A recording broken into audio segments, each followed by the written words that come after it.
우리가 양육반을 이렇게 하는 목적은 다른 것보다 말씀의 지식을 우리가 몰랐던 것을 잘 알지 못했던 것을 더 배우고 또 채우는 시간이기도 하지만 내가 알고 있는 바 이 말씀을 삶에 적용하기 위해서 또 적용하는 모든 가운데 성령님께서 더 명확하게 내가 알고 있는 한 분야 한 분야의 이 말씀들에 대해서 더 명확하게 알 수 있도록 도와주실 거고 그리고 그 말씀에 대한 무엇보다도 계시가 일어나도록 도와드리는 것입니다. 그래서 혼자도 그렇고 뭐 세상에서 여러분들이 바쁘게 지낼 수 있는데 무엇보다도 여러분들이 영적인 모드에 있을 때 성령님께서 더 많이 말씀하실 수 있고 더 많은 이해를 열어주실 수 있는 시간입니다. 그래서 이 양육반을 통해서 이 시간에 배우고 취하시고 남은 여러분의 이제 다시 만나는 그 시간까지 한 6일 이상은 여러분들의 삶의 현장에서 배우고 확실한 말씀을 여러분의 입으로 말하시고 또 영으로 기도하면서 방언으로 기도하면서 이 하나님이 내게 이루어 놓으신 이 일들을 묵상하면 묵상할수록 여러분들이 이제 삶을 다루는 능력까지 삶을 어떻게 내게 주어진 뭐 사업이 됐든 그리고 관계가 됐든 그리고 영혼 구원이든 여러분들의 삶의 분야에서 내가 꼭 해내야 되는 내게 하게 하신 그 분야에서 그 일에서 내가 듣고 취한 이 말씀의 능력이 풀어지는 것입니다. 그래서 말씀 고백과 방언기도 지속적으로 이 훈련 기간에 더 열심히 집중해서 하십시오. 그러면 그럴수록 여러분들 안에 큰 돌파가 있을 것입니다. 우리 1과에서 진리가 너희를 자유케 하리라. 그래서 하나님의 말씀을 최고 권위에 두기로 여러분들이 선택을 하셨고 또 그렇게 할 때 성령님의 역사를 통해 하나님의 말씀이 내 안에 계시되어지면서 그 계시된 하나님의 말씀은 어떤 상황에도 의심이나 두려움이 없게 만듭니다. 치유는 나의 것이다. 염려하지 않는 삶은 나의 것이다. 성령님의 인도함을 받는 삶은 나의 것이다. 이 위치에 딱 서게 되면 그것은 이제 여러분의 삶 가운데 삶을 다루는 담대함이 되고 지혜가 되는 것입니다.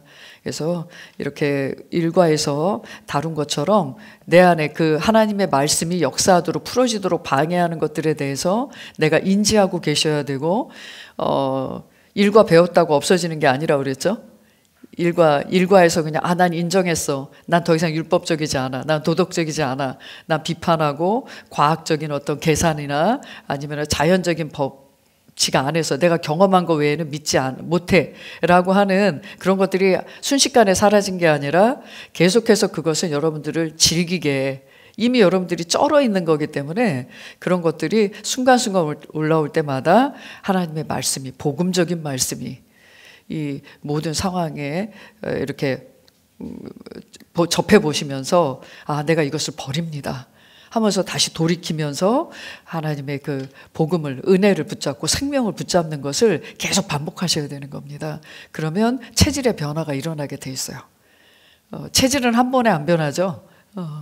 그래서 꾸준하게 거기에 내가 뭐 산성화된 그 체질의 알칼리성 계속 산소를 공급할 수 있는 뭔가 산화되어가는 우리의 몸의 체질에 좋은 것들을 먹이시다 보면 여러분들의 몸이 이제 알칼리화 되는 거죠. 영적인 것도 똑같습니다. 그래서 이렇게 여러분들이 몸을 위해서도 얼마나 우리 많이 챙겨요. 그런 것처럼 우리 영 안에 그 온전한 것들이 밖으로 나타나고 내 생각의 변화를 가져오고 내 삶의 변화를 가져오는 부분에 있어서는 여러분들이 복음적인 말씀을 잘 먹이셔야 됩니다. 그리고 우리가 이제 2과에서 배웠죠. 신앙 고백, 성경의 맥은 예수 그리스도시다.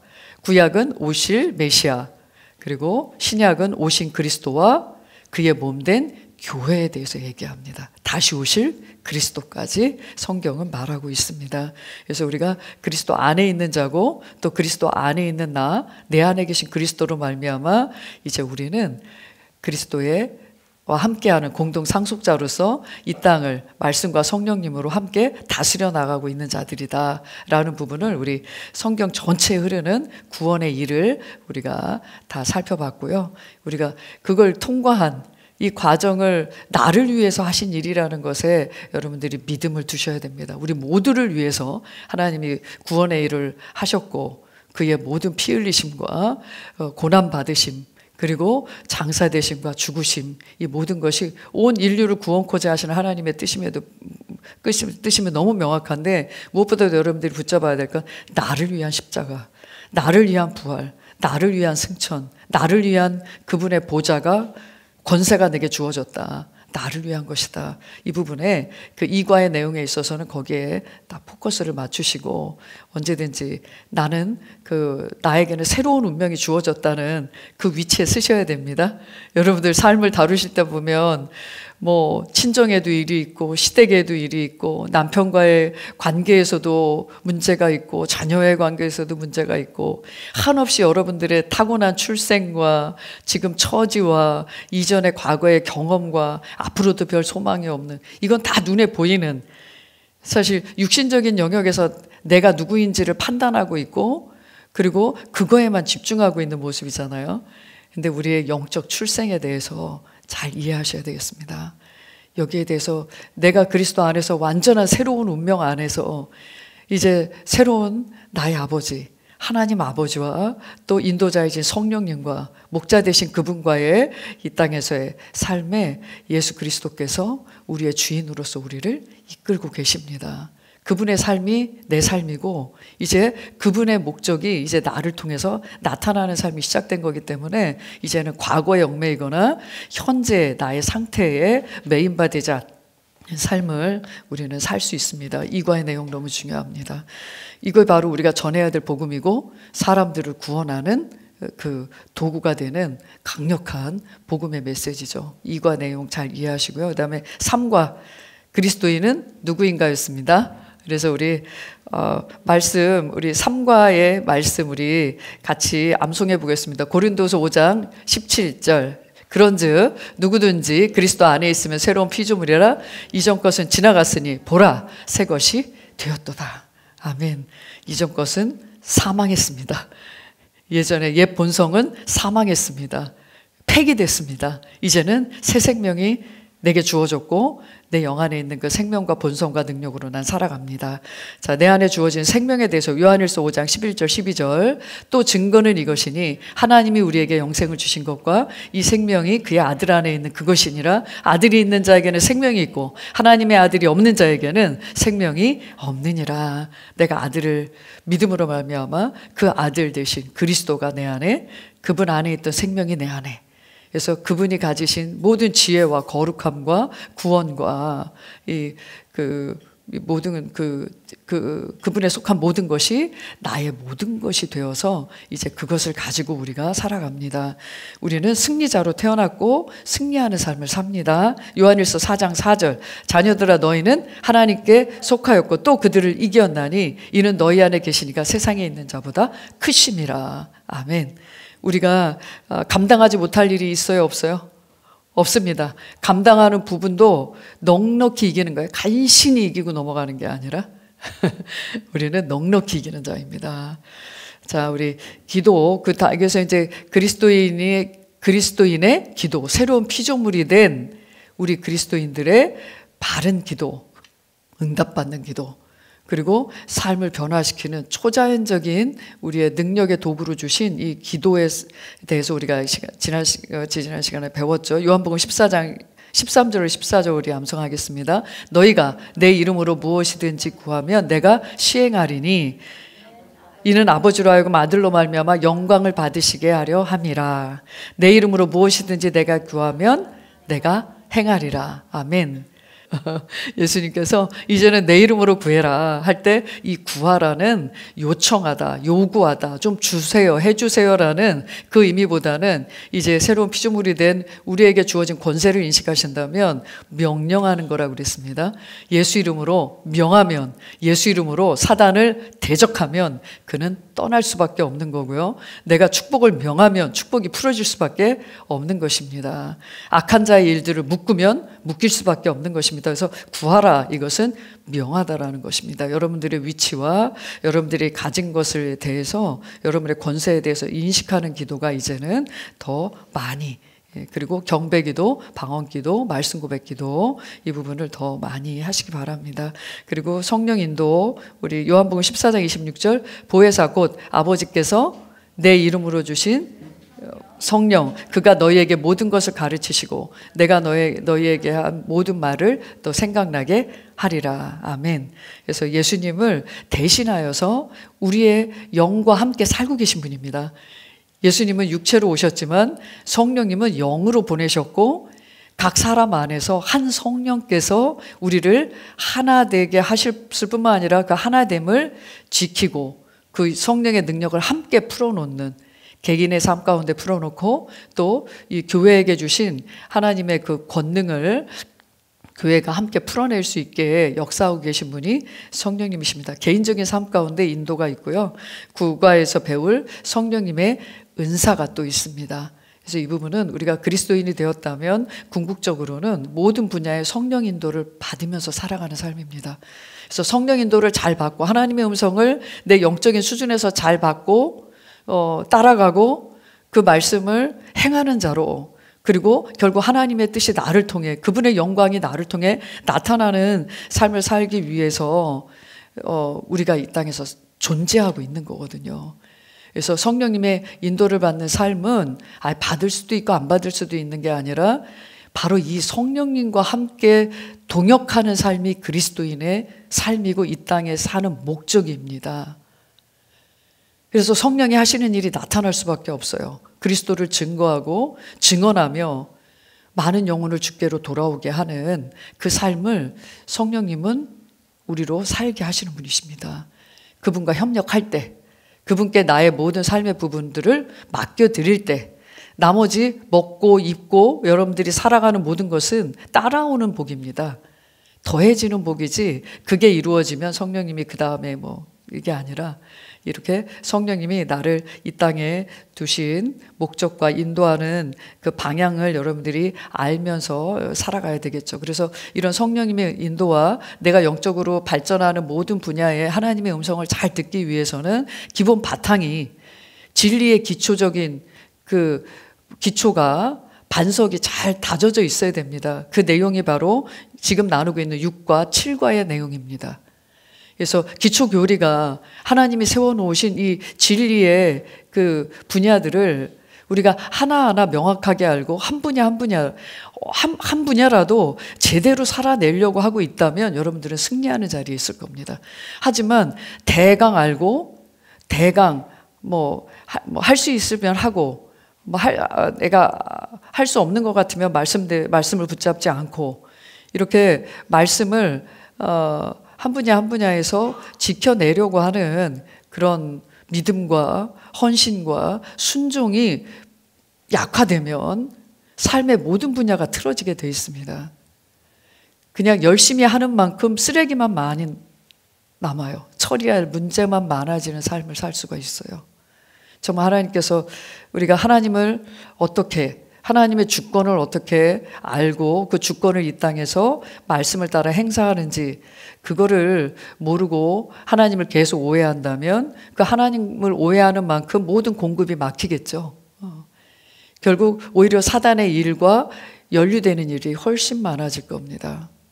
그러면 그럴수록 삶에서, 건강에서, 관계에서 많은 분야의 손실이 있을 수밖에 없습니다. 이런 마귀의 전략에 우리가 넘어가지 않고 하나님이 우리에게 주신 그 예수 그리스도의 이름을 사용하는 것과 성령님의 그 기름 부음을 풀어놓는 것, 그리고 말씀 하나하나를 하나님을 대하듯이 대하고 그 말씀을 행하는 삶으로 우리는 더 전진해가는 것입니다. 굉장히 중요하다고 말씀드렸죠, 지난 시간에도. 그래서 우리 지난 시간에 성경의 권위, 기본 교리의 기초 원 5가지 이렇게 같이 나눴는데요. 말씀 암송, 디모데후서 3장 16절, 모든 성경은 하나님의 감동으로 된 것으로 교훈과 책망과 바르게 함과 의로 교육하기에 유익하니 이는 하나님의 사람으로 온전히 구비시키려 함이라. 결국 우리는 말씀을 반복해서, 그리고 그 말씀이 항상 여러분에게 기초적인 교훈의 바탕이 되고 또 진리의 기둥으로 여러분들의 삶에 잘 박혀 있어야 될 뿐만 아니라 이 언제든지 우리 삶에서 우리의 삶을 영적으로 다루고 또 결국 삶이 영적인 거기 때문에 삶이 다뤄지는 만큼 또 영적인 성장과 하나님께 영광 돌리고 하나님과의 교제가 더 풍성해질 수밖에 없습니다. 이거는 삶과 영적인 것과 삶은 하나예요, 하나.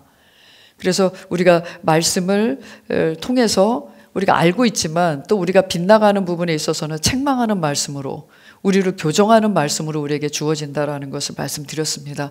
무엇보다도 의의 본성을 살아내는 쪽에 하나님의 말씀이 선포되고 그 말씀을 붙잡고 돌이키고 또 전진하고, 이것이 바로 우리가 매일매일 해야 될 부분입니다. 오늘 5가지 기본 교리 더 나눌 텐데요. 마태복음 28장 18절로 19절 읽겠습니다. 하늘과 땅의 모든 권세를 내게 주셨으니 그러므로 너희는 가서 모든 민족을 제자로 삼아 아버지와 아들과 성령의 이름으로 침례를 베풀고. 네. 우리가 이 땅에 남아있는 이유죠. 우리가 예수님이 받으신 이 권세를 이양받았고요. 그리스도인에게 주어진 이 권세를 가지고 뭘 하라는 건가? 하나님께서는 우리가 이 받은 권세를 가지고 할 일을, 할 사명을, 그래서 그레이트 커미션이라고 그래요. 대사명. 모든 그리스도인은 이 사명을 받은 자입니다. 그러니까 하나님이 시킨 일이 있다는 거죠. 모든 민족을 제자로 만들어라. 나머지 제자를 만드는 과정이 나오고 있습니다. 아버지와 아들과 성령의 이름으로 침례를 베풀고, 복음을 전해서 예수님을 믿게 되면 그가 그리스도 안에서 죽고 다시 산 하나님의 생명으로 다시 태어나고 하나님의 의의 본성으로 다시 태어나고 권세 있는 자리에, 영적인 위치에 다시 섰다는 것을, 그의 죽으심과 부활을 온 몸으로 그가 또 침례를 통해서 간증하는 것을 얘기하고 있는데요. 이거는 그리스도와의 그 연합을 한 영혼 한 영혼이 경험하게끔 하는 것입니다. 그리고 내가 너희에게 가르친 것을 또 가르치고 그들이 지켜 행하게 해라. 지켜 행하는 삶까지. 그래서 영혼 구원이 사실은 예수님 영접하는 영접 기도만 해서 이제 구원받았다, 이렇게 당연히 예수님을 영접하고 구원받은 것이 당연한 것이지만 그대로 내버려 두지 말라는 겁니다. 결국 영혼 구원 안에는 이렇게 제자가 되는 것까지 포함되어 있다는 걸 아셔야 돼요. 그럼 제자가 안 되면 구원 못 받습니까? 지금 그 얘기하는 게 아니라 하나님께서 진정 원하시는 것은 구원받은 한 사람 한 사람이 이제는 자기뿐만, 가르침 받은 것을 자기가 행할 뿐만 아니라 다른 사람에게 가르쳐서 지키게 하고 또 그들로 제자가 되어서 세상 어디든 곳곳에 그들의 있는 그곳을 변화시켜 나가고 자기가 사는 삶의 현장에서 이렇게 또 동일한 영혼 구원의 일을 하는 것, 이렇게 해서 제자로 만드는 것까지가 하나님이 원하시는 진정한 영혼 구원의 그 역사들인 거죠. 그래서 이런 내용을 듣다 보면 내가 구원받은 걸로 그냥 만족하고 그냥 나만을 위한 이기적인 삶을 살 수가 없는 거구나. 그래서 이기적인 것보다 다른 사람을 위한, 다른 사람의 유익을 구하는 삶이 훨씬 더 행복하고 보람된 삶입니다. 그래서 아침에 깨어서 나는 이렇게 나의 삶의 현장이 있고 가족이 있고 오늘 내가 만날 사람이 있고 이렇게 내가 영향을 줄 사람이 있고, 그러면 뭘 줄지 미리 염려하지 않고 걱정하지 않고 계산하지 않아도 누구를 만나든 이 사람에게 위로가 필요했구나. 이 사람의 이 불안정함과 불안함에 하나님의 평강을 풀어놔야 되겠구나. 하나님의 지혜를 함께 나눠야 되겠구나. 함께 손을 얹어 또 믿음을 화합해서 치유가 나타나도록 해야 되겠구나. 복음을 알지 못하는 사람에겐 생명을 얻지 못한 사람에겐 그 생명이 우리에게 주어졌다는 것을 나눠야 되겠구나. 이렇게 해서 여러분들은 주는 자로 살아가는 겁니다. 그러면 영혼 구원자의 삶이 나타날 수밖에 없죠. 자, 우리 함께 서론 한번 읽어보겠습니다. 오늘 7과에서 나눌 이 5개의 기둥은 상당히 우리의 삶에 굉장히 실제적인 영역들이라서 이 부분에서 조금이라도 여러분들이 빗나가 있거나 아니면은 잘 모르고 있었던 내용이라면 딱 붙잡고 이 분야를 삶에 온전히 실천하면서 행하면서 살아갔으면 좋겠습니다. 서론 한번 읽겠습니다. 거듭난 우리 그리스도인은 하나님의 말씀과 성령의 도우심 안에서 우리에게 영생이 있음을 알고 모든 일에 승리하고 기도 응답을 받으며 성령님의 인도를 따라 풍성한 삶을 누리기 위해 하나님의 주권을 잘 이해하고 그리스도 예수 안에서 살아 역사하시는 성령님의 역사 속에서 성경의 권위를 믿으며 하나님의 성전으로 살아갑니다. 우리가 끝까지 승리하는 그리스도인이 되기 위해서 알아야 할 몇 가지 기본 교리가 더 있습니다. 우리가 그리스도 안에서 하나님의 성전이 되어서 살아간다. 이 부분을 가장 먼저 놨습니다. 우리의 실제적인 삶에서 우리는 어디에서 누구와 무엇을 하고 있느냐가 너무나 중요합니다. 하나님께서 디자인하신 교회, 이 땅에 하나님이 세우신 교회 안에 있을 때에, 교회 안에서의 그 생활을 누릴 때에 우리에게는 풍성한 삶을 누리는 것과 또 사단의 모든 역사들을 이기는 승리가 나올 수밖에 없습니다. 그래서 보시면 이 문장이 통으로 한 개의 문장이에요. 보시면 이 문장을 좀 자르십시오. 거듭난 그리스도인이 이렇게 하나님의 말씀과 성령의 도우심 안에서 영생이 있음을 알게 되고 모든 일에 승리하고 기도 응답을 받고 성령님의 인도를 따라 풍성한 삶을 누리는 것, 이게 바로 하나님이 영생을 주신 목적입니다. 여기서 하나 잘라주세요. 이렇게 슬래시를 하나 딱 그어주세요. 아, 이게 그리스도인의 삶이지. 근데 이것을 이런 모든 성령님의 인도를 풍성히 누리며 승리하고 기도 응답을 받으며 이 땅에 하나님이 나타내고자 하는 그런 권능의 삶, 능력의 삶, 주님의 예수 그리스도의 손과 발의 삶을 우리가 살고 싶다면 우리가 하나님의 주권을 잘 이해해야 된다. 그리고 그리스도 예수 안에서 살아 역사하시는 성령님의 역사하심, 그 기름 부음, 그 능력이 나를 통해 풀어지는 삶을 우리가 실시간으로 살고 수 있고 성경의 권위, 성경에서 말씀하시는 그 모든 말씀이 내 삶에서 이루어지고 나타나는 삶을 살 수 있습니다. 그래서 성경의 내용 자체에서 우리가 깊이 묵상해야 될 것은 우리 시대에 주어진 말씀을 깊이 묵상하라고 말씀드렸습니다. 그리스도 안에 있는 내가 누구고 무엇을 가지고 있고 무엇을 할 수 있는지에 대한, 이것은 변하는 게 아니에요. 이 말씀이 내게 하시는, 성경에 그리스도 안에 있는 내게 하시는 말씀이 진짜 나에 대해서 말해주고 있는 겁니다. 누가 나에게 뭐라 하든, 세상이 내게 뭐라 하든, 여러분들이 세상의 많은 사람들과 나를 비교해서 내가 어떻게 생각하든 간에 그것은 진리가 아닙니다. 하나님의 말씀이 말하는 그 내가 바로 진짜 나고요. 하나님이 가졌다고 하는 걸 난 가진 거고요. 하나님이 나한테 하게 하신 그 일은 내가 할 수 있는 일이 된 겁니다. 이게 바로 성경의 권위를 이해하는 것이고, 또 마귀의 실제하는, 마귀는 존재하고 있어요. 그리고 마귀의 일이 바로 거짓과 그 다음에 유혹과 분리시키는 일이라는 것을 잘 이해하셔야 하고, 마귀를 대적하면서 마귀의 일들을 멸하는 그 권세가 바로 그리스도인에게 주어졌습니다. 그래서 이렇게 끝까지 승리하기 위한 이 몇 가지 교리 중에 6번에 있는, 한번 읽어보겠습니다. 우리 몸은 하나님의 성전입니다. 우리의 몸은 하나님의 성전입니다. 구원받은 그리스도인 개개인은 하나님의 임재가 거하는 우리의 몸 안에, 결국 우리가 영과 혼과 몸으로 이루어져 있는데요. 영혼과 몸으로 이루어져 있는데 우리의 영 안에 거하시는 그 하나님, 그분의 임재 때문에 우리는 하나님의 임재를 가지고 다니는 사람인 겁니다. 결국 우리 자신이 성전인 거고요. 거듭난 개개인이, 거듭난 그리스도인들은 하나님의 성전, 그분의 임재를 가지고 있고 가지고 다니고 있습니다. 그리고 세워진 교회, 지옥교회가 바로 하나님의 성전입니다. 그리고 온 우주적인 거듭난 모든 그리스도인이 바로 그리스도의 거대한 몸을 이루며 새 사람으로 이 땅을 변화시켜 나가고 있습니다. 그래서 우주적인 교회가 곧 하나님의 성전인 거죠. 그래서 성전 그러면 건물로 많이 이해해 왔습니다.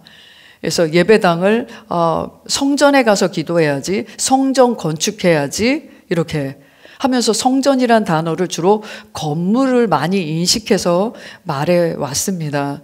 실제로 구약에서는 하나님이 세우신 성막과 그 다음에 성전이 실제로 하나님이 그곳에서만 임재하시고 그곳에서만 말씀하실 수밖에 없었어요. 성전에 뜰이 있었고 성소가 있었고 지성소가 있었습니다. 그래서 지성소에서만 하나님이 말씀하실 수 있었습니다. 그래서 하나님이 뭔가 제한을 두신 게 아니라 하나님은 온 우주 가운데 계신 분이세요. 하지만 사람을 아직 거듭나지 않은 하나님의 생명을 가지지 않은 거룩하게 되지 않은 그 거룩이라는 건 행위의 온전함과 의로움이 아니라 행위적인 게 아니라 신분을 얘기하는 겁니다. 구별된 이란 뜻이에요. 거룩이란 뜻이 separate. 우리가 홀리라는 단어를 많이 쓰는데 separate하다. 그러니까 그 하나님의 본질적인 의미는 세상과 구별된, 이제 세상으로부터 건진바되고 하나님 그분께 속한 자를 거룩하다 이렇게 말씀하신 겁니다. 그래서 거룩한 삶이 나오는 거예요. 의로운 삶이 나오는 거예요. 그래서 이 하나님이 거룩히 구별하기 전까지 예수 그리스도의 오심으로 말미암아 우리 안에 새로운 생명이 주어지고 그 죄가 제거되기 전까지는 하나님은 우리를 직접 만나실 수 없었습니다. 그래서 하나님이 우리를 만나기 위한 장소를 구별하실 수밖에 없었던 거죠. 그래서 모세를 통해서 그 성막에 하나님이 거하실 임재가 거하시고 말씀하실 수 있는 그 장소를 만들라는 설계도를 받아서 성막을 만들게 됩니다. 그때는 이제 그 기둥과 천과 또 가죽들을 가지고 이렇게 가는 곳마다 이구 다녔어요. 이구 다니다가 그 구름 기둥이 멈추면 그 자리에다가 이제 기둥을 받고 성전에 뜰 지성소를 구분하는 해서 지성소에 법궤를 놓으면 거기에 이제 하나님이 거하시고 말씀하셨습니다. 근데 이것이 이제 다윗의 때에 나는 이렇게 궁궐에 사는데 하나님은 이렇게 궁궐에 비하면 이 텐트, 이 천막이 얼마나 초라했겠어요. 그러니까 제가 하나님 성전을 짓겠습니다. 이렇게 해서 하나님께서 굳이 나는 기를 필요가 없는데 그렇다면 성전의 설계도를 내가 주겠다 해서 제가 짓겠습니다 했지만 네 손으로 흘린 피가 너무 많아서 그 솔로몬을 통해서 성전을 짓게 된 게 이제 솔로몬 성전이 됩니다. 근데 이제 이렇게 구약적인 이런 배경 하에서 그 구약의 모든 모형은 신약에 예수님이 완성하실 구원 안에서 성도들이 누릴 것을 미리 보여주신 것입니다. 그래서 이제는 우리 안에 성령님이 오셔서 이제 예수님을 통해서 죄가 옛 본성이 죽고 이제는 새 생명을 받은 우리 안에 성령님이 오셨기 때문에 이제 우리 안에 하나님의 임재가 거할 수 있고 하나님과 내가 개인적으로 교제할 수 있고 그분의 뜻을 알고 그분의 음성을 듣고 이 땅에서 그분의 임재를 가지고 다니는 풀어내는 삶을 살고 있는 것입니다. 그래서 이제는 성도와 성도들의 무리, 그들의 모임, 그들의 예배, 그들의 교제 바로 거기가 하나님의 임재가 거하는 성전이라고 보시면 됩니다. 그래서 그리스도인들은 거듭난 이후에 교회 없이, 교회 생활 없이 이렇게 유리방황하는 성도님들도 계십니다. 하지만 성도들은 잘 기억하셔야 돼요. 이제 나 하나님 믿었으니까 죽어도 천국 가는데 그렇게 교회 가가지고 교회 안에 있으면 사람들 간에 또 부딪힘이 있죠. 불편하게 만들고 또 판단할 일이 많아지고 또 찌르고 힘들게 하는 사람들도 있고 굳이 또 교회가 그렇게 거룩하지 않더라. 교회는 왜 그렇게 문제가 많냐. 목사부터 시작해서 성도, 장로, 나름 교회 생활 오래 했다는 사람들이 더 문제가 많네 하면서 사실 교회에 대한 많은 그런 염증과 또 실망 그리고 난 교회에서 상처받았어 이런 일들이 많아지죠. 그러니까 그냥 나 혼자 열심히 신앙생활 하다 주님 앞에 가자 이런 분들이 계세요. 근데 그것은 성경에 나타난 하나님께서 세우신 교회에 대한 그 이해가 없고 믿음이 없고 그리고 하나님의 말씀과 반대로 행하는 것입니다. 아무리 교회 안에 그런 어려움이 있고 그런 경험이 있더라도 하나님께서 세우신 그 교회는 성장하고 있고 또 또 집으로 건축되고 있고 몸으로 성장하고 있다고 성경에서 말씀하고 있죠. 그래서 그 안에는 여러 종류의 그리스도인들이, 그러니까 여기서 여러 종류라는 것은 신앙, 여러 각자 너무나 개성도 강하고 개성이 강하고 말씀이 그 안에서 자리 잡지 못하면 결국 개성만 강한 사람들이 모여서 서로 육신적으로 부딪히게 되겠죠. 그래서 자라가야 된다는 거예요. 영 안에서, 성령 안에서 말씀으로 진리를 말하고 사랑으로 건축되어지는 그런 일들이 일어나야 되기 때문에 문제가 됐더라도, 예전에 교회 생활이 문제가 됐더라도 지금 하나님께서 디자인하신 그런 좋은 교회, 성장하고 있는 교회를 여러분들은 붙들어야 되는 겁니다. 그래서 집으로, 몸으로 이렇게 교회를 설명하시면서 결국 이 말은 개인으로 혼자는 영적으로 살아갈 수 없다라는 의미예요.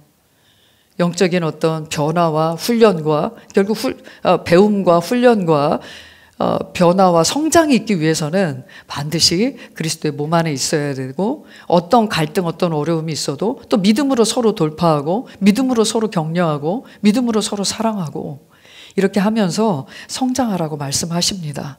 그래서 그것을 벗어나는 일은 하나님께 대한 아주 큰 불순종입니다. 하나님에 대한 불신이며 성경에 대한 무지함입니다. 무지함 가운데 있으면 끊임없이 결국 사단의 그 도구로 쓰임받을 수밖에 없어요. 그래서 우리가 이렇게 교회를 하나님의 임재가 거하는 곳이고 함께 하나님의 사명을 이루는 곳이라는 것을 우리가 붙들어야겠습니다. 그래서 교회, 그러면 하나님의 임재가 머무는 성전일 뿐만 아니라 그리스도의 몸이다. 우리 만물이 그의 발 아래 있게 하셨다라고 할 때 그라고 하는 그리스도는 머리 대신 그리스도와 몸된 교회의 그 몸을 얘기하는 겁니다. 그래서 예수님께서 그 사단을 밟고 있다는 의미는 그 사단은 교회 발 아래 있다는 얘기예요. 교회에게 맡겨주신 권위와 권세 아래 있는 겁니다. 교회는 결코 마귀와 상관하거나 싸울 존재가 아니에요.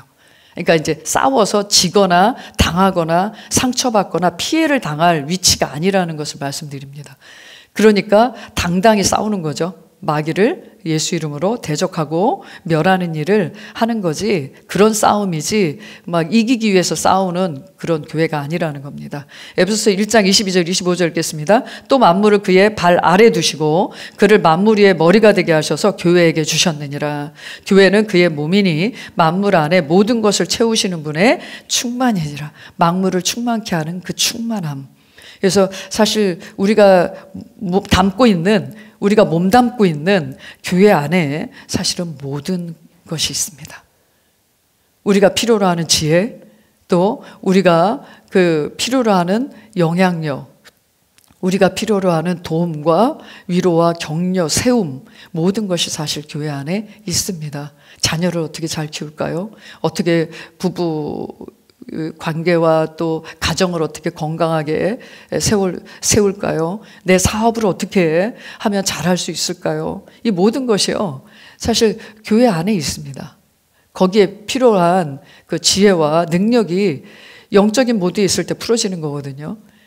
그러니까 우리가 모일 때, 예배를 드릴 때든 셀 모임을 할 때든, 그리고 함께 합심하여서 교회의 비전을 위해서 함께 기도하고 각자 위치에서 각자의 역할을 수행하고 있든, 이 모든 것 안에서 사실 모든 것을, 모든 삶을 능력 있게 살아갈 수 있는 것들이 주어집니다. 그래서 우리 그 모습이 시편 133편 1절로 3절이에요. 읽어보겠습니다. 보라, 형제들이 하나 되어 함께 거하는 것이 얼마나 좋고 얼마나 기쁜가. 그것은 마치 머리 위에 값진 향유가 수염 곧 아론의 수염으로 흘러서 그의 옷깃까지 내려가는 것과 같고, 헤르몬의 이슬 같으며 시온의 산들 위에 내리는 이슬 같도다. 거기에서 주께서 복을 명하셨으니 곧 영원 무궁한 생명이로다. 아멘. 우리가 받은 이 생명이 철철철 넘쳐 흐르는 그곳이 바로 교회라는 걸 알 수 있어요. 그래서 지금 아론, 하나님께서 기름 부으신, 제사장으로 기름 붓고 왕으로 기름 붓고 선지자로 기름 부을 때 값진 향유를 사용했다는 걸 알 수 있습니다. 하나님께서 그 기름 부을 때 쓰는 그 기름을 이렇게 하나님께서 어떤 기름을 섞어서 이렇게 그 향기 나는 기름을 머리 위에 이렇게 붓도록 그렇게 하셨는데요. 아론이 이제 제사장으로 이제 기름 그 부음을 받죠. 그 기름 부음을 받을 때 머리에 이제 기름을 붓잖아요. 머리에 기름을 부으면 아론의 수염까지 타고 오르고 그 제사장에 오신 에봇에 흘러내리고 발끝까지 기름이 흘러내리게 되어 있습니다. 이것이 풍요를 보여줍니다. 풍요와 모든 것의 충만함을 보여줍니다. 그래서 하나님의 기름 부음이 그 그리스도라는 뜻도 기름 부음 받은 자라는 뜻이죠. 그래서 예수 그리스도께서 그에게 부어졌던 모든 그 기름 부음의 그 능력들이 우리 몸된 교회 안에 다 흘러 넘치게 하셨습니다. 그래서 이 교회 안에는 풍요함이 있고 형통함이 있고 또 부족함이 없는 것입니다. 아까 우리 부족함 없네 우리 이 찬양 했는데 우리 개개인이 받은 하나님의 생명과 말씀과 성령에 의해서 우리가 사실 부족함이 없는 삶을 살게 되어 있고요. 또 이들이 모여서 함께 하나님의 뜻과 목적을 따라 살아가는 그 보조를 맞춰서 군대와 같이 이렇게 살아가는 가운데 하나님께서는 이 안에 모든 것을 주셨습니다. 뭐 간단한 예로 우리 지금 교회에서 크는 아이들을 키우는데 부모님들이 돈이 많이 안 들어요. 왜냐하면 서로 책도 나눠서 보고 그 다음에 아이들 막 커가니까 얼마 못 입잖아요. 1년 입으면 또 애들이 확 크니까 또 옷 사야 되죠. 그러니까 있는 옷들 다 서로 나눠서 입히고 직장 없다 그러면 그 직장을 놓고 또 결혼을 위해서 배우자를 놓고 기도해주고 연결해주고 이러면서 사실은 부족함이 없어요. 그래서 저 같은 경우도 어찌 이렇게 교회 안에서 제가 받은 이 구원의 이 풍성함을 어찌하든지 내가 풍성히 누리고 싶어서 교회 생활 안에서 열심히 수고하고 헌신한 것 같지만 교회를 통해서 받은 복이 너무너무 큰 거죠.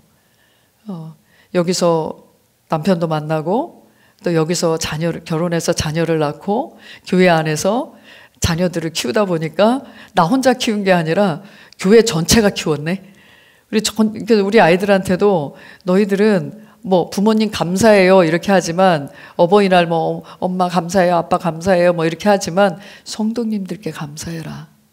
너를 가르쳐준 교사, 너를 이끌어주는 셀리더, 너를 위해서 중보해 주시는 분들, 뭐 기도 제목을 내든 안 내든 뭐 기도 제목을 말하기 전에 이미 성도님들이 그 축복해 주신 그 모든 축복이 바로 네 지금의 결과야. 그래서 모든 성도님들이 진짜 그래서 그냥 그 애들 차에 태우고 막 이런저런 얘기 하잖아요. 야 오늘 그 집사가 이랬더라. 뭐 교회는 왜 이런지 모르겠다. 이런 얘기하면 아이들이 똑똑해질까요? 교회에 대해서 더 사랑하게 될까요?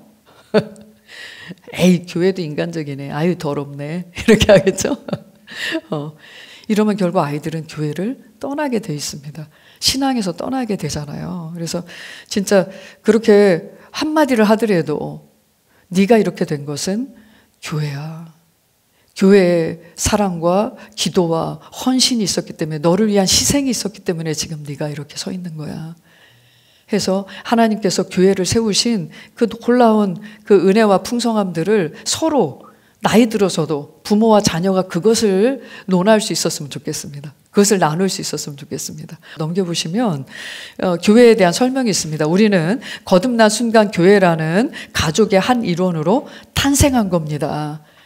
그래서 나는 이 교회 다녔다가 저 교회 다니고 저 교회 다녔다가 이게 아니라 그래서 나는 어느 교회 어느 멋지고 좋은 어떤 목사님이 뭔가 그 목회하시는 그런 교회의 소속 교인이야. 이렇게 만나보면 하나님을 자랑하는 게 아니라 내가 어느 교회에 소속돼 있는지 얼마나 유명한 목사님이고 얼마나 큰 교회고 얼마나 그 복음을 많이 전해서 많은 성도들이 모이는지 몰라 하면서 이제 자랑은 하지만 결국 자기의 위치를 모르는 성도님들을 가끔 만나게 돼요. 좋죠. 교회가 그렇게 왕성해지는 거 당연히 하나님이 원하시는 일입니다. 하지만 자기의 소속이 어딘지를 근본 본질을 놓친 그리스도인들을 만나게 돼요. 나는 하나님의 가족이야. 그러니까 이거는 내가 어느 교회에 소속했다라는 자신감이 아니라 난 하나님께 속한 자고 그분의 자녀야. 그분의 가족 안에서 난 살아가. 지역교회를 이해할 때도 가족으로 이해하는 사람과 조직으로 이해하는 사람이 있습니다. 근데 정말 누가 형통하고 누가 계속 영적으로 성장하고 인격적으로나 삶을 하나 발전하는지 보십시오.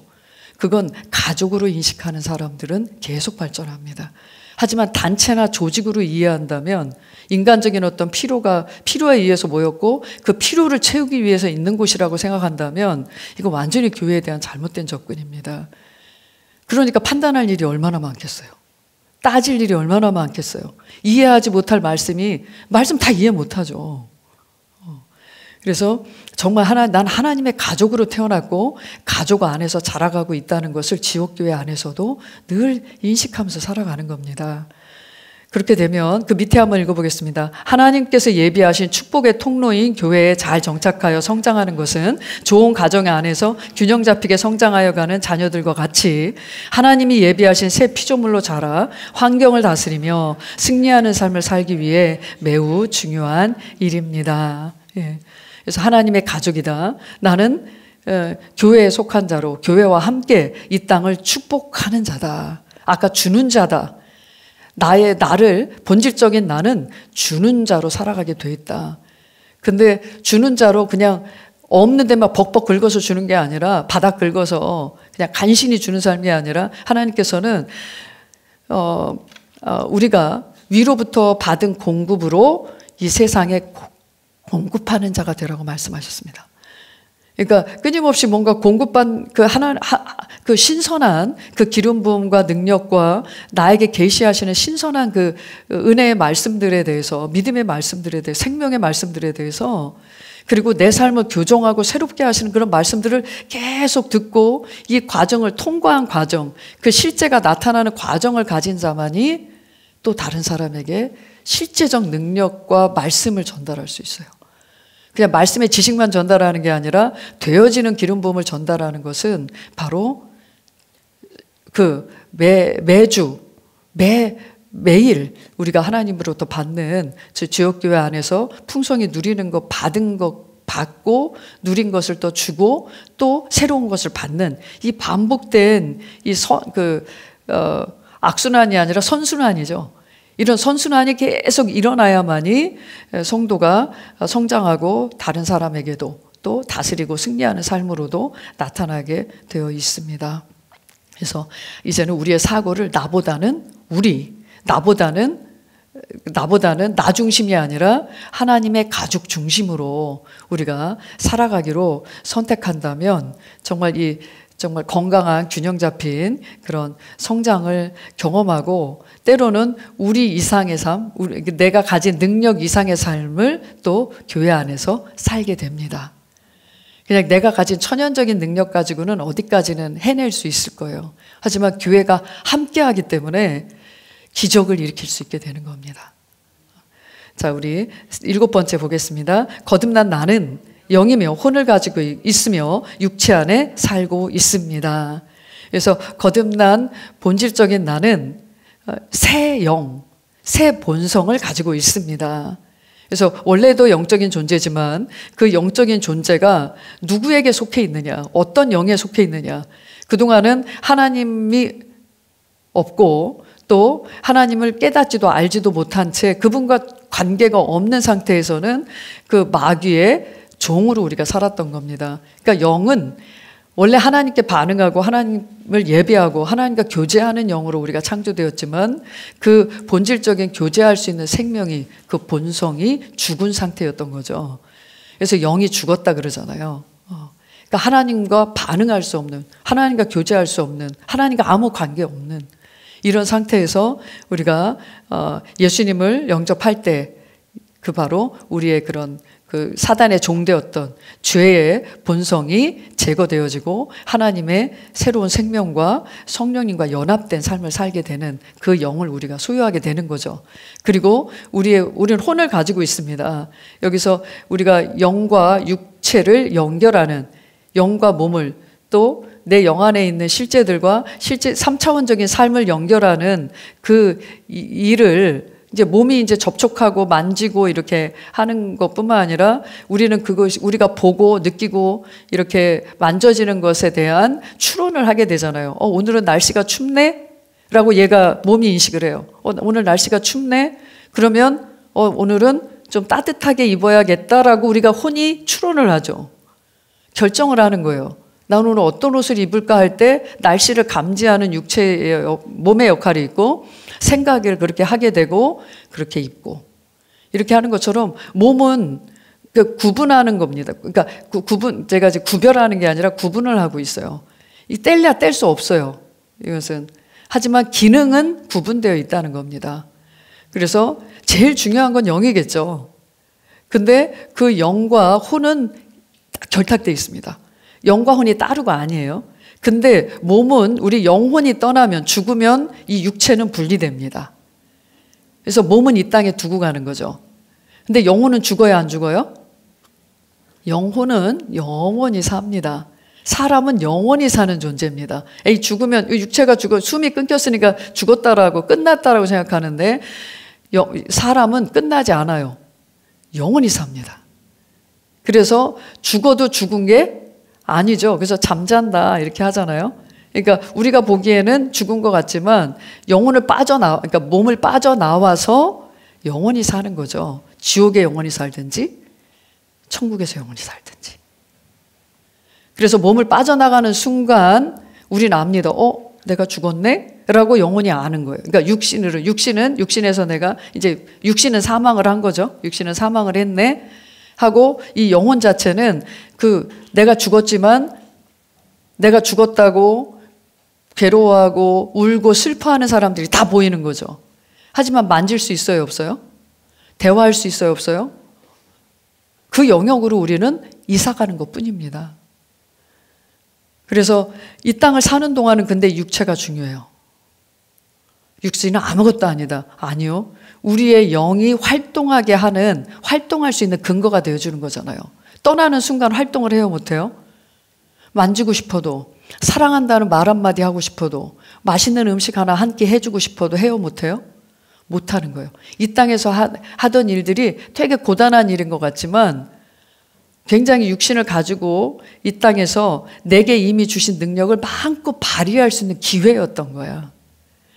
아유, 남편 밥 한 끼 차려주는 거, 아유, 삼식이 두식이 뭐 이렇게 하면서 왜 집에서 밥만 축내고 있나 뭐 이렇게 하는 그런 부분이 있는데, 아니, 내가 남편에게 따뜻한 밥 한 끼 차려주는 거 내 영혼의 몸을 떠나면 못해요. 얼마나 가치 있는 일인지, 얼마나 사랑스러운 일인지. 그래서 저희 엄마가 우리 아버지가 입원해서 거의 한 달간 병원에 계시니까 그동안은 밥 투정하네, 뭐하네, 꼴도 보기 싫으네 뭐 이랬거든요. 근데 그 밥 한 끼 못 차려주는 것 때문에 그렇게 눈물을 흘리고 서운해하시더라고요. 이 땅에서 그렇게 몇십 년을 50년, 60년을 사시면서 아유 지겹도록 이거 언제 끝나나 항상 그러셨거든요. 내가 이거 언제 내려놓나, 이거 언제 꼴 보기 싫은 이 남편 밥 차려주는 거 언제쯤 안 하게 되려나 이러셨는데 막상 안 하게 되니까 너무너무 괴로워하시더라고요. 평상시에 잘해줄 걸, 한 끼라도 더 잘해줄 걸. 그래서 이게 참 우리가 육신이 있는 동안 사랑할 수 있고 이미 주신 영의 능력들을 마음껏 성령님과 함께 풀어놓을 수 있고, 근데 떠나면 끝나요. 그래서 몸을 가지고 있는 동안 우리가 하나님의 능력이 뭘로 표현되겠어요? 몸으로 표현되는 거잖아요. 어딜 가고 싶어도, 누굴 만나고 싶어도 육신이 있어야 가지. 그래서 우리가 육신을 그냥 껍데기 아무것도 아닌 것처럼 생각하면 안 됩니다. 영혼 몸이 다 중요합니다. 따라하겠습니다. 영혼 몸은 다 중요하다. 네. 그 중에 제일 중요한 거, 영으로부터 시작하는 게 중요한 거지, 어느 하나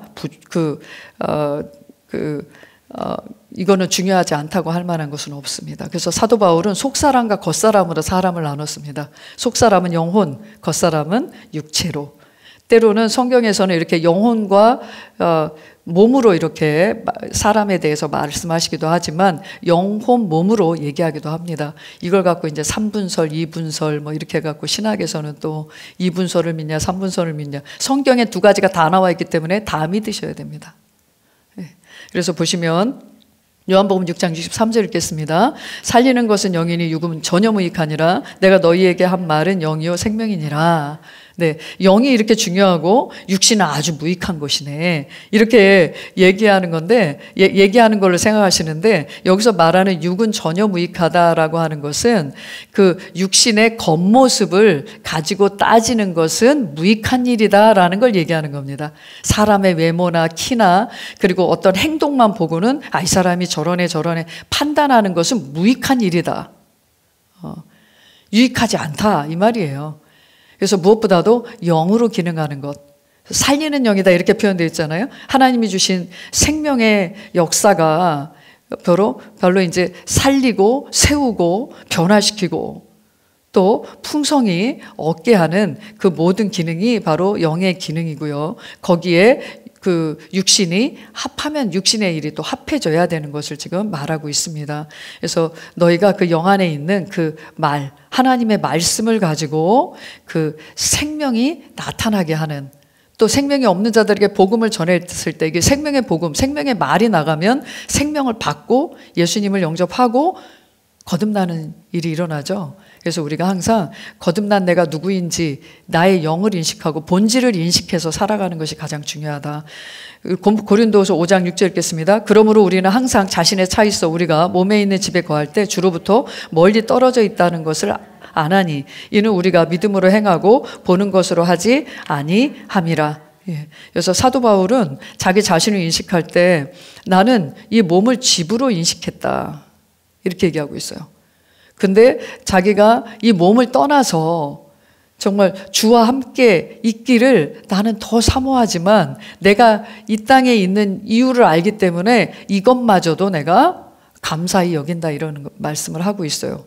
내가 몸으로 이 땅에서 하나님의 그 생명을 가지고 말씀을 가지고 움직이는 것도 사람에게 유익한 일이요, 내가 이 몸을 벗고 주님 앞에 갔을 때 정말 그 한량없는 은혜와 그 영원한 그 하나님의 안식과 그분의 품에 있는 것도 너무나 감사할 일이죠. 그래서 사도 바울은 삼중천까지 갔다 왔다는 것을 알 수 있는데 그가 몸을 떠나 주님을 만난 적이 있기 때문에 난 여기 있고 싶은데, 그래서 왜 이렇게 뭐 입신이나 이런 것들을 통해서 이렇게 주님을, 천국을 보고 온 사람들이 아무리 이 땅에 좋은 곳이 있고 이 땅에 사랑하는 사람들이 있어도 이 땅에 가기를 싫어하잖아요.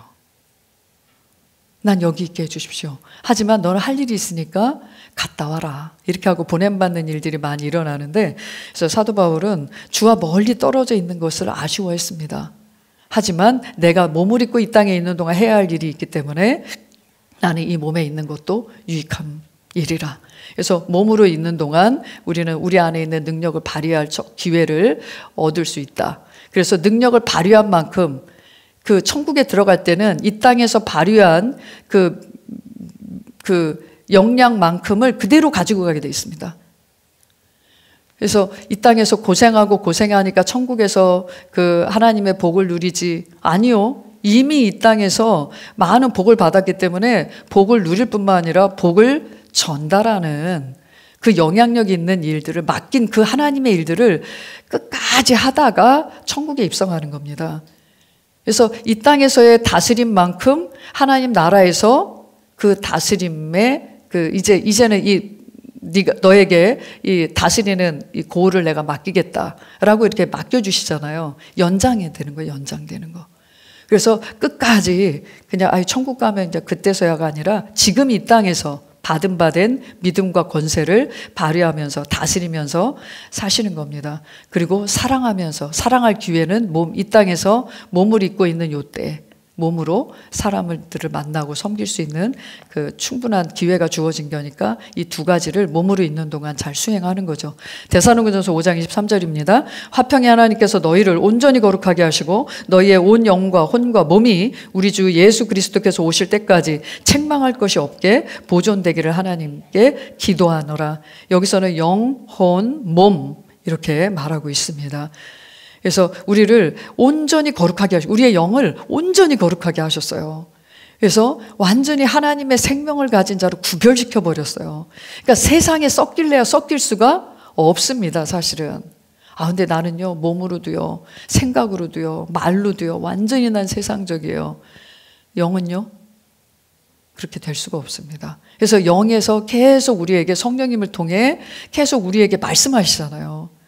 너는 구별되었어. 넌 주님께 속했어. 네 안에 있는 능력을 인식하고 너는 지금 여기에서 벗어나야 돼. 또 여기에서 더 전진해야 돼.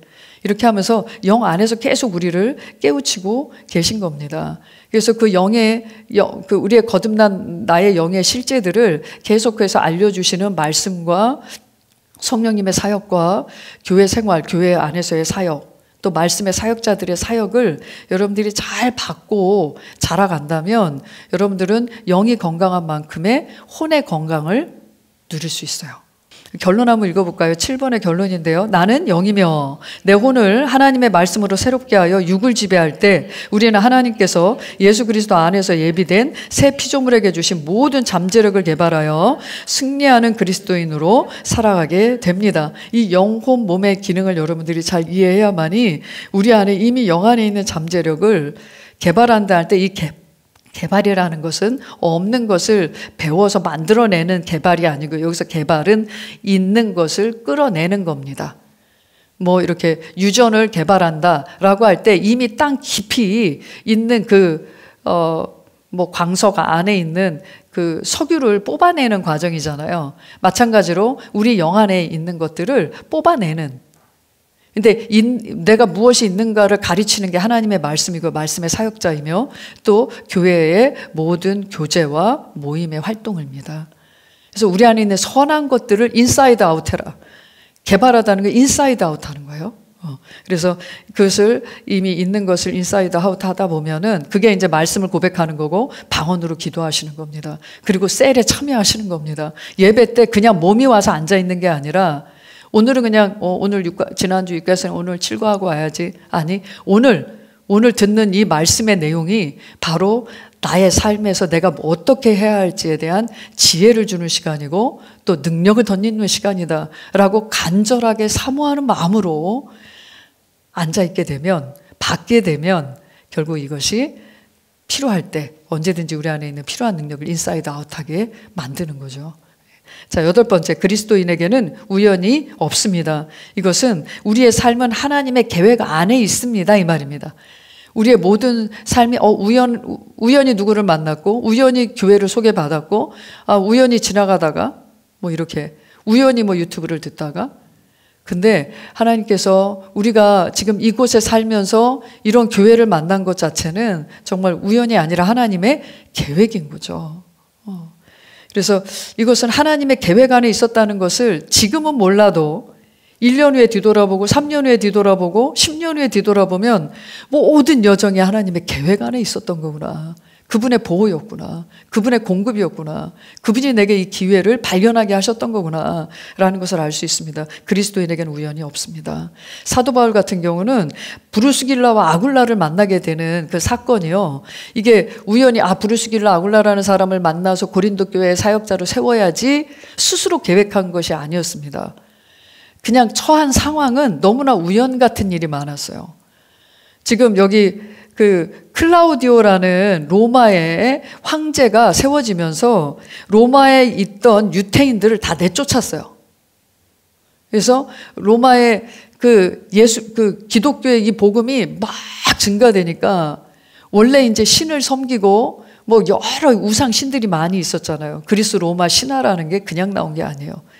그들의 그 신화를 만들고 약간 소설이죠. 어떻게 보면 자기네들의 만드는 이야기들로 신전을 세우고 신상을 만들고 이렇게 하면서 또 거기에서 그 신을 숭배하는 뭐 어린 아이를 제물로 바치는 일까지도 있었으니까요.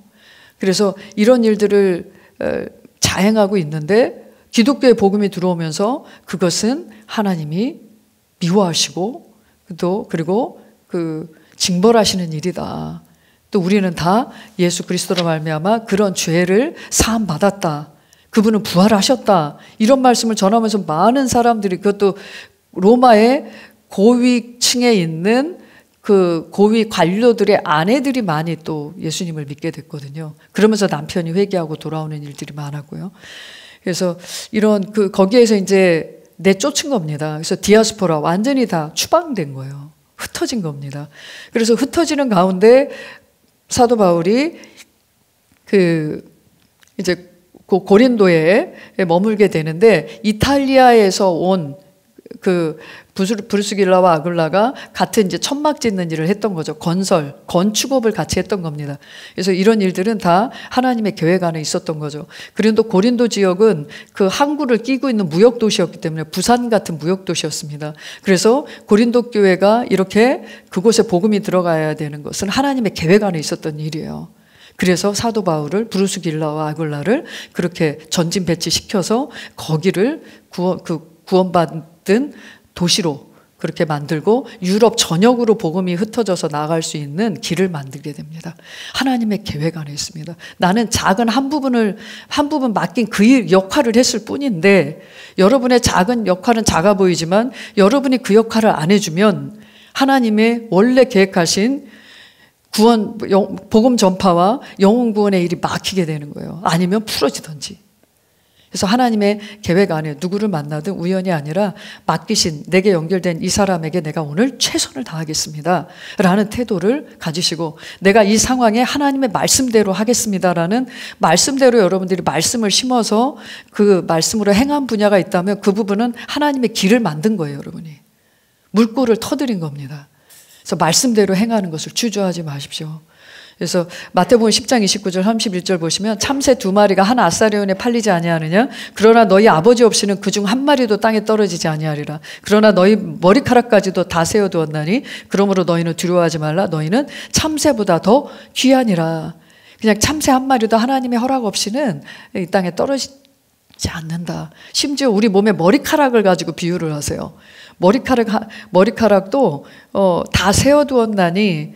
그래서 이 넘버라는 넘버링, 그러니까 숫자를 세고 오늘은 몇 개 빠졌다, 몇 개 빠졌다, 이거를 계산하신다는 얘기가 아니고요. 여기서 말하는 것은 머리카락 하나하나에 나의 유전자를 기억하신다는 겁니다. 그래서 유전자 검사할 때 뭘로 해요? 머리카락, 털로 하잖아요. 그러니까 나의 유전자 하나하나를 다 알고 계신 겁니다. 그래서 하나님이 나의 모든 것을 알고 계시고, 그리고 그분이 내가 어떻게 누구를 만나서 이렇게 그 하나님의 영향력을 행사해야 되는지를 하나님은 아시기 때문에 그 길로 인도하시는 거죠. 우리 읽어볼까요? 그 밑에, 우리 그리스도인의 모든 만남과 모든 사건 속에 하나님의 뜻이 있음을 알고 순간순간 최선을 다해 사는 것은 그리스도인의 삶을 풍성하게 합니다. 예배 드릴 때, 말씀을 들을 때, 찬양 드릴 때, 배우자나 자녀와 시간을 보낼 때, 친구나 이웃, 불신자를 만날 때 최선을 다하며 알차게 살아갑시다. 아멘. 그러니까 지금 성령의 삶, 능력의 삶 수요일에 함께 나누고 있는데, 그 책을 만났기 때문에 어떻게 보면 저희 목사님은 그 당시에 이제 4년 반 동안 또 직장 생활을 하면서 동시에 그 대학원 과정을 또 편입을 해서, 대학원도 2군데를 다니실 수밖에 없었는데 이렇게 편입을 해서 이제 또 2년을 또 이제 하는 과정에서 일을 하면서 처자식은 먹여 살려야 되고 야간 신학하면서, 그러니까 이제 그 월급을 타면 평소보다 조금 늦게 들어와요. 1시간 정도. 그래서 어디 갔다 오는 거냐면 기독교 백화점을 가는 겁니다. 그래서 월급만 들어오면 필요한 책을 사서 보는 거예요. 그래서 책 사러 가는 거예요. 근데 거기에서 아주 얇은 책, 믿는 자의 권세라는 책을 만나게 되고, 그 다음에 성령의 기름 부음이라는 빨간색 표지의 책을 만나게 되고, 성령의 삶, 능력의 삶을 만나게 되고, 그러면서 또 김진호 목사님, 최소령 목사님을 만나게 되고, 그래서 사실 우리의 삶에 정말 이런 영적인 기름 부음은 교회 안에 있다고 말씀드렸는데, 참 하나님의 말씀을 대언하는 그런 우리 그리스도인들의 입에서 대언되는 말씀을 통해서 우리가 또 이렇게 도움을 받고, 그리고 다음 단계로 발전할 수 있다는 것을 저는 정말 많이 경험을 하게 됐습니다. 그래서 교회 안에는 목사님께서 이렇게 말씀을 대언하고 또 이렇게 묵상하고 또 이렇게 우리가 행해야 될 말씀들을 우리에게 전해 주시는데, 그 대언된 말씀을 받아들이는 것뿐만 아니라 셀 안에서 우리 어느 성도님이 하시는 그런 간증 하나에도 감사한 일을 나누는데도 우리는 우리가 필요로 한 지금 내가 해야 될 부분을 우리가 인도받기도 하잖아요. 그래서 이렇게 특별히 영적인 모드에서 나보다 더 이제 어떤 부분에 이제 말씀을 알고 말씀에 하나님의 길을 아는 사람이 여러분들에게 조언을 해줄 때 그런 부분에 대해서도 귀를 열고 듣고 행해 보십시오. 그러면 반드시 더 좋은 일이, 더 좋은 결과가 있게 될 겁니다. 그래서 우리의 어떤 만남이나 사건들이 그냥 우연히 없다는, 어떤 것도 우연히 없다는 것을 인식하시면서 최선을 다하는 거죠. 특별히 이제 뭐 예배나 이렇게 말씀을 들을 때도 간절하고 또 사모하고 기대하는 심령을 갖고 오셔야 되고, 내가 드리는 이 찬양이 내가 드리는 마지막 찬양이다 라는 마음으로 정말 내게 꼭 필요한 말씀을 내가 지금 해주실 것이고, 나는 이 시간 하나님을 온전히 예배합니다. 예배 드리면서 딴 생각 많이 하면 할수록 무슨 말씀을 한지 몰라요.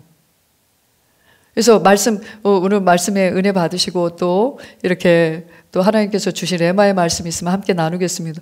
아유, 무슨 말씀인지 모르겠어요. 분명히 딴 생각했을 겁니다. 말씀 들으시면서. 아니면은 오늘 빨리 몇 시에 가서 몇 시에 예배 드리고 집에 가서 나 뭐 해야지? 그러니까 끝나고 나서 뭐 해야지? 이렇게 생각하면 또 놓치게 되고. 그래서 내가 이게 하나님의 말씀을 내가 이 땅에서 실제되도록 하게 하는데, 내가 말씀 듣는 시간, 찬양하는 시간, 예배하는 시간, 성도들과 함께 교제하는 시간이 이렇게 중요하구나. 한순간 한순간도 내가 놓치지 말아야 되겠구나 라고 결단하시게 되면 사실 그 모든 그 시간을 집중해서 예배 드릴 수밖에 없고, 또 그때 받은 말씀을 삶에 적용할 수밖에 없는 것입니다. 그래서 자녀들과 시간을 보낼 때도요, 진짜 그 자녀들의 지금 내가 자녀들에게 줄 수 있는, 이제 이렇게 많은 시간 아이들을 케어해야 되는 부모님 입장에서는 언제 크나 그러는데, 이제 저처럼 이렇게 청년 이제 30대를 바라보고 있는데, 이 정도 키워놓으면 만날 시간이 별로 없어요. 나도 바쁘고 너도 바쁘고 이런 게 있고, 이제 같이 이제 많은 시간을 보낼 땐 잔소리도 하고 하지만 이제 크면 잔소리는 안 통해. 그래서 이제는 그 아이와의 만날 때도 주님, 오늘 내 아이와 이렇게 보낼 수 있는 한 2시간 정도 있는데 정말 이 시간에 내가 우리 자녀들과 어떤 대화를 나누고 어떤 나눔을 하고, 또 이 시간에 주님께서 나나 우리 자녀에게 어떤 지혜로 공급하실지 기대합니다 하면서 열어놓으시는 거죠. 그러면 그 시간에 하나님께서 줄 것이 있게 하시고, 또 그 시간을 통한 또 다음 단계의 전진과 돌파가 일어나는 겁니다. 특별히 불신자를 만날 때는요, 불신자 같은 경우는 내가 그에게 복음을 전해줄 마지막 대안이 될 수가 있어요. 아니면 지금 처음 마른 땅이라서 내가 처음 씨를 뿌리는 그런 사람이 될 수 있어요. 근데 그렇게 마른 땅에 씨가 심겨져서 에이 이게 뭐야 라고 거부하고 거절할 수 있지만, 다음에 또 다른 그리스도인을 만나서 또 말씀을 들을 때는 그 정도는 이제 좀 이렇게 땅이 좀 이렇게 귀경된 상태일 수 있어요. 그때 또 떨어진 말씀이 또 그에게 역사할 수 있고, 해서 결국은 복음을 받아들이는 모든 과정에 나는 맨 땅에 뿌린 사람이 될 수도 있겠지만, 어떤 때는 내가 그 여러 사람들의 기도와 또 복음 전파와 헌신과 사랑을 통해서 준비된 사람이 내가 딱 전하기만 해도 예수님을 영접하고 죽게 돌아오는 경우도 있거든요. 그러니까 내가 추수하는 그런 일을 하게 되는 경우도 있습니다. 다만 여기서 꼭 기억하셔야 될 게, 내가 만난 그 불신자에게 나는 그가 복음을 받아들일지 안 받아들일지에 대한 결정을 하는데 지대한 영향을 줄 수 있다는 거예요. 그래서 어떤 많은 불신자들 중에 나는 이런 그리스도인들을 만나서 나는 아주 그리스도인들이 못돼 먹어가지고 배울 게 없어, 그 사람들한테는.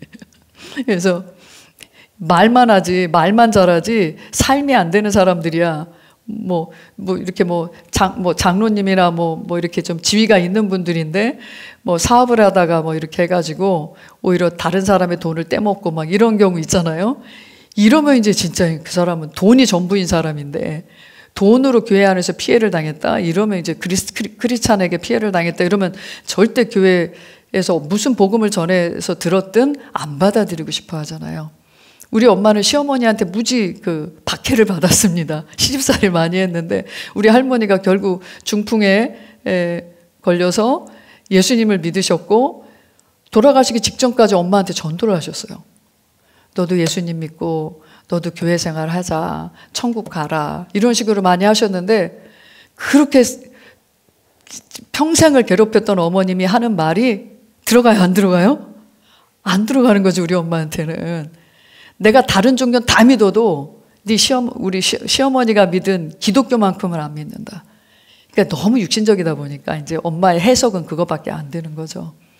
그리고 제가 복음을 심고 전하고 주변의 권사님들이 복음을 전하고 우리 할머니 때문에 구역 예배 드리잖아요. 바로 옆집 사는 권사님이 우리 할머니를 구원받도록 도와주셨거든요. 그래서 권사님이 오셔서 그 구역 공과 피고 이렇게 우리 엄마도 꼼짝없이 오셔서 예배 드리시면은 과일 깎아놓고 이렇게 다 해놓고 귀등으로라도 들어야 되는 거예요. 지나가면서. 근데 우리 시어머니는 그래도 이 권사님은 참 믿을만하네. 그렇게 해서 어머님한테 받았던 시어머니한테 받았던 그 모진 그런 상처나 이런 것들이 저런 그리스도인이면은 저기 나는 믿을 수도 있겠다. 그리고 이제 제가 복음을 계속 전하고 그래서 결국은 예수님 믿으셨잖아요. 그러니까 내가 하나의 행동이 복음을 받아들일지 말지를 불신자들은 결정하는데 큰 영향이 있다는 걸 이해하시고 조금 손해를 보시더라도 이사할 때 좀 손해를 보시더라도 대부분 믿지 않는 분들이 이렇게 이렇게 하시는 분들이 이제 팀이 올 때 믿는 분들도 끼어 있지만 전혀 믿지 않는 분들로 구성된 팀이 올 때가 있더라고요. 근데 이렇게 믿지 않는 분들이 집 방문해서 AS를 한다거나 이사를 한다거나 이럴 때 믿는 사람들 교회 너무 깐깐하고 따지고 요만큼도 손해 안 보려고 그래가지고 내가 이렇게 그리스도인들의 평판이 이렇게 안 좋구나. 그래서 제가 이제 이 말씀 드리면서 정말 내가 식당을 가든 이사를 하든 만나는 대중교통을 이용할 때 만나는 불신자들이든 이런 분들에게 정말 하나님의 사랑으로 최선을 다하시기 바랍니다. 그러면 내가 지금 전한 복음은 안 받아들여도 다음에 또 다른 그리스도인들을 통해서 듣는 복음에는 마음을 열 것입니다. 이제 9번째 보시면 주님은 나의 모든 것을 아십니다. 하나님이 나의 모든 것을 아신다 이 말은 내 안에 있는 내적인 보여지지 않는 나의 내적 동기, 나의 한계, 나의 능력치를 하나님은 다 아시죠. 그러니까 하나님께서는 나에게 과한 것을 요구하지 않으세요.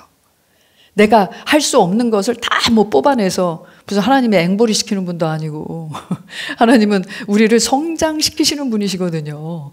그래서 하나님은 나의 성장에 관심 있으십니다. 그래서 세상 어느 누구도 나에 대해서 몰라주고 또 때로는 나도 나를 몰라줄 때가 있어요. 그런데 그래서 우리가 잘못하고 내가 날 용서 못하는 경우 있잖아.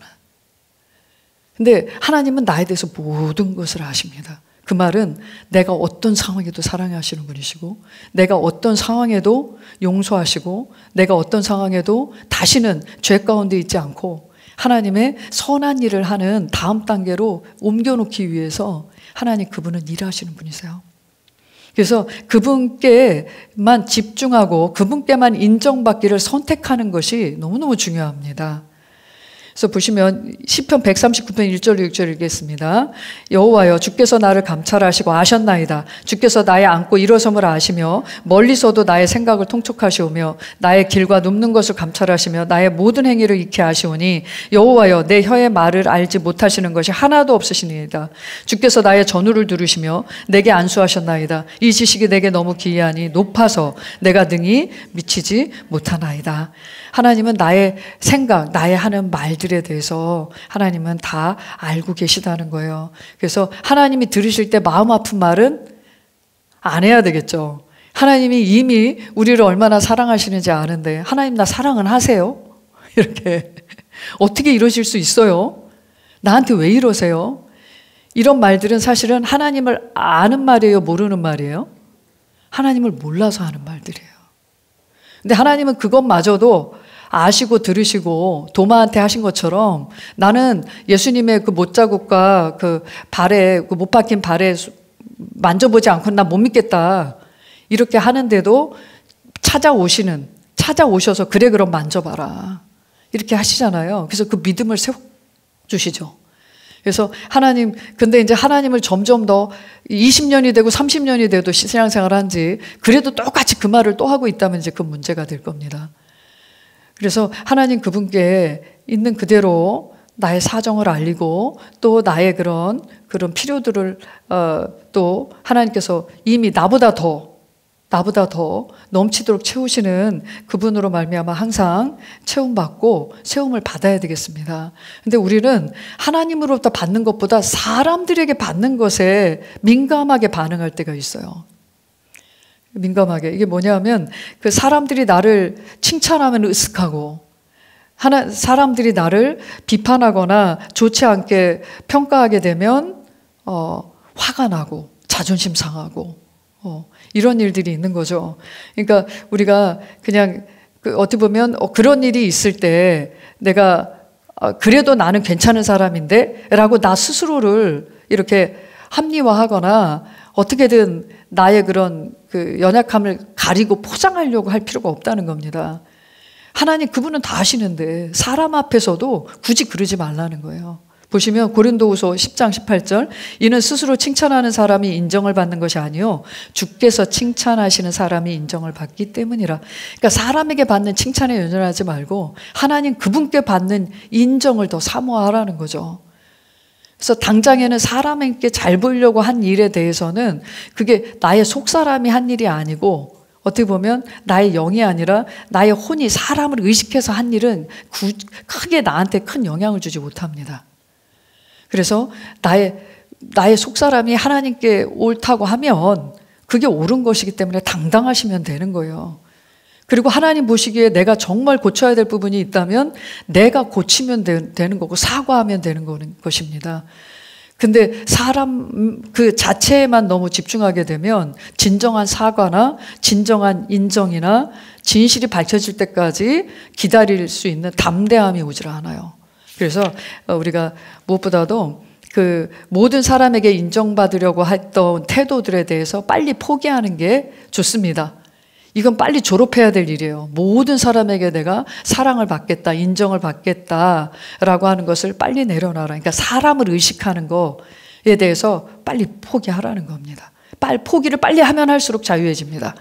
그래서 그 다윗 같은 경우는 밧세바 사이에서 아이를 낳고 심지어 우리야 장군을 그러니까 임신을 하고 뭐 이것을 가리기 위해서 포장하기 위해서 당장에 우리야를 그 죽을 수밖에 없는 전장에 보내서 간접 살인하는 자가 되잖아요. 이건 사람 모두를 속일 수 있는 일이었습니다. 왕이었기 때문에 그리고 자기밖에 몰라. 자기가 한 저기 때문에 뭐 다른 사람 알지도 못한 일인데 나단 선지자가 와서 이러이런 사람이 있습니다라고 이제 비유로 얘기할 때 양 한 마리밖에 없는 사람의 그 양을 잡아다가 잔치를 벌였습니다. 이러니까 그놈을 당장 잡아봐라. 그러니까 바로 그 일을 하신 분이 바로 당신이시라고 말씀하십니다. 라고 이제 선지자의 입으로 회개하라고 말할 때 많은 왕들은 그런 선지자들의 그 하나님의 대언들을 무시하고 선지자를 그 앞에서 죽여버린 왕들이 꽤 많이 있었습니다. 근데 다윗은 아무도 모르는 일을 하나님이 나단 선지자를 통해서 말하니까 거기서 바로 순복을 해버립니다. 그래서 그 죄를 인정하고 침상이 다 젖도록 시편 51편에는 나를 주께서 멀리하지 마시고 나와 함께 해달라고 나를 용서해달라고 눈물로 이렇게 회개하는 장면이 나오죠. 그런 것처럼 사람이 나에 대해서 몰라도 하나님이 아신다는 거에 대해서는 항상 하나님 앞에 이렇게 인정할 줄 아는 사람이 돼야 됩니다. 그래서 바울이 고린도전서 4장 3, 4절에 말씀하신 그것을 우리가 기준으로 딱 잡았으면 좋겠습니다. 읽겠습니다. 그러나 너희에게서나 인간의 판단에 의해서 판단받는 것이 나에게는 아주 하찮은 일이라 실로 나도 나 자신을 판단하지 아니하노라. 내가 자책할 것을 아무것도 알지 못하나 되려나 이것으로 내가 의롭게 되는 것은 아니니라. 그러나 나를 판단하시는 분은 주시니라. 하나님만이 나를 판단하시는 분이시다. 나는 그분이 인정하시면 인정받는 것이고 그분이 나를 회개케 하시면 나는 돌이켜야 된다. 그분이 고쳐야 될 게 있다면 나는 고쳐야 되는 겁니다. 그래서 사람과의, 딴 거보다 하나님과의 이런 관계뿐만 아니라 사람과의 관계에서 실천해 보시면 됩니다. 그래서 누군가 나에 대해서 내가 한 일에 대해서 드러난 상황이 되면 숨김없이 그냥 그거 내가 한 거다. 내가 잘못한 거다. 용서해 달라. 이렇게 바로 인정을 해야 되는 거고요. 나는 잘못한 게 없어요. 상대방이 오해했어요. 억울하잖아요. 그럴 때 따지고 싸우고 이럴 수 있습니다. 대화는 할 수 있어요. 나는 그런 일을 한 적이 없습니다. 그런 의도가 전혀 없습니다. 혹시라도 그런 저희가 됐다면, 그런 나에게서 어떤 그런 것들이 느껴졌다면 용서해 주십시오. 하지만 난 그런 의도가 없었습니다. 그런데도 계속 오해하고 계속 미워하면 그 부분에 있어서는 여러분들이 진실이 드러날 때까지 기다리는 수밖에 없습니다. 그리고 점점 더 그런 오해의 여지가 있다면 그 부분을 나는 계속 발전시켜서 그런 상대방에게 그런 오해를 줄 수 있는 여지를 없애나가는 것이 나 스스로가 발전할 수 있는 기회를 만드는 거죠. 그래서 항상 어떤 문제가 생기면 남을 탓하기 전에 나보다 네가 더 잘못했잖아 라고 하기 전에 내가 잘못한 아주 작은 티끌만한 것이라도 나를 고치려고 먼저, 나를 교정하려고 먼저 들어가셔야 됩니다. 그리고 하나님과 관계에서도 그래요. 하나님, 왜 내게 기도응답 안 해주시지? 왜 내 사업을 이렇게 성공하도록 저기를 안 해주시지? 하면서 이렇게 내 기도응답을 왜 안 들어주시지? 하나님은 기도응답 안 하시는 분이 아니시죠. 배우셨죠? 하나님은 기도의 응답을 안 하시는 분이 아니십니다. 안 하실 수가 없습니다. 기도가 아닌 것이었다면 그거는 기도 응답도 기대할 수 없겠지만 여러분이 기도했다면 기도한 것을 반드시 응답해 주시는 분이시죠. 그렇기 때문에 하나님을 이렇게 탓하고, 그러니까 하나님을 탓하는 신앙이 나올 수 있어요. 근데 이거를 딱 붙잡으시면 하나님을 탓할 일이 없어져요. 하나님은 우리에게 원망받을 만한 일을 하는 분이 아니십니다. 그래서 나를 고치려고 해야죠. 나를 교정하려고 하는 삶의 태도가 있다면 우리는 언제든지 자유함을 누리게 될 겁니다. 우리 안에 꺼리끼는 것이 없는데, 그래서 우리 안에 양심에 꺼리끼는 어떤 양심을 꺼리끼게 하는 거짓이나 아니면은 그렇게 내적으로 겉으로는 나이스한데 속으로는 미움과 증오를 품고 있다거나 이런 것들을 빨리 제거하시는 게 좋습니다. 이래야만이 그 자유함과 담대함에 의해서, 평강에 의해서 관계가 다스려지고 상황이 풀어지고 형통의 길로 갈 수 있습니다. 자, 마지막 우리 10번째 아주 중요한 부분인데요. 이거는 저희가 10과에서도 함께 다루겠습니다. 그리스도인의 삶의 방향은 복음 전파다. 예. 나는 살아있는 나의 이유와 이거는 내가 사는 가장 최대의 유일한 목적은 복음을 전파하기 위해서입니다. 내가 받은 예수님으로 말미암아 새롭게 얻은 이 생명, 또 이 구원의 이 풍성함을 다른 사람에게도 알리고 나타내는 것이 바로 우리의 삶의 방향성입니다.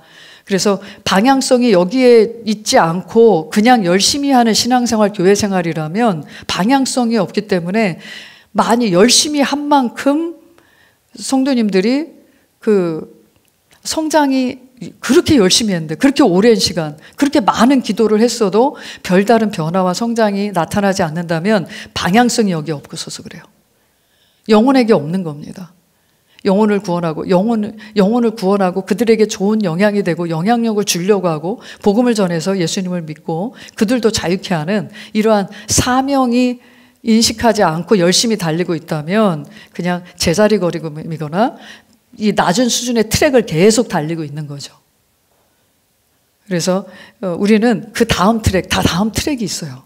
우리가 달려야 될 다음 단계의 그런 부르심을 위해서 달려가야 될 방향이 있고 또 일들이 있는데 매 거기에 이제 머물러 있는 거죠. 자, 우리가 이렇게 부름받은 우리의 위치와 우리의 신분, 우리의 역할에 대해서 한번 읽어보겠습니다. 베드로전서 2장 9절입니다. 그러나 너희는 선택받은 세대여 왕 같은 제사장이며 거룩한 민족이요 독특한 백성이니 이는 너희를 어두움에서 불러내어 그의 놀라운 빛에 들어가게 하신 분의 덕을 너희로 선포하게 하려는 것이다. 여기서 덕은 그분의 탁월함, 그분의 능력, 그분의 구원의 은혜를 말하는 것인데, 그것을 우리가 이 어두움에서 죽음에서 살리신, 그 사망에서 건지신, 심판으로부터 자유케 하신 그 하나님의 그 구원을 우리는 선포하고 나타내기 위해서 이 땅을 살아가고 있습니다. 그거에 대한 많은 내용들이 앞서서 지금 다 배우신 거고요. 고린도후서 5장 15절에 말씀하신 것처럼 우리는 이제 우리 자신을 위해서 사는 삶이 아니라 나를 위해서 죽으시고 다시 사신 예수님, 그분을 위해서 사는 것입니다. 그래서 마태복음, 마가복음, 누가복음, 요한복음 그 마지막 끝에는 항상 너희는 가서 민족을 제자 삼아라. 내가 세상 끝날까지 너희와 함께 할 것이다. 너희는 세상에 가서 모든 피조물에게 복음을 전파해라. 이렇게 말씀해주고 있고요. 그 다음에 누가복음의 끝에는 이렇게 예수님의 부활과 승천을 마지막으로 끝으로 기술하면서 사도행전에서 뭐라고 하냐면 성령이 너희에게 임하시면 너희가 권능을 받고 하면서 네가 내 증인이 되리라. 땅끝까지. 그러니까 지금은 내가 사는 이 예루살렘, 내가 사는 이 지역으로 시작해서 사마리아, 이방, 땅, 유대와 땅끝까지 가서 복음을 전파하게 된다라는 부분이 바로 우리의 그 전진해야 될 우리의 삶입니다. 그래서 요한복음 같은 경우도 네가 나를 사랑하느냐, 네가 나를 사랑하느냐 3번이나 물으시고 베드로에게 내 양을 먹이라, 내 양을 치라, 내 양을 보살피라 이런 말씀을 주시는 거 전부 다 영혼 구원이 우리의 삶의 방향이고 목적이라는 것을 사복음서에서 사도행전까지 다 말씀해주고 있습니다. 그래서 우리의 삶의 이유와 목적은 하나님의 영광을 찬양하는 자로, 그리고 그 은혜의 영광을 나타내고 다른 사람을 유익하게 하는 삶이 바로 우리의 삶이죠. 그래서 마지막 요 결론 한번 읽겠습니다. 그리스도인이란 말은 예수 그리스도와 같은 69페이지 마지막 그리스도인이라는 말은 예수 그리스도와 같은 삶을 사는 사람들로 새로운 피조물이 되어 영생하는 삶을 가지고 성령의 기름 부음 가운데 살아가는 무리를 일컫는 말입니다. 우리는 하나님의 영광을 위해 남의 유익을 구하며 그리스도를 본받는 삶을 사는 사람들입니다. 거기 하나 써놓으십시오. 그리스도인의 새로운 삶의 방식.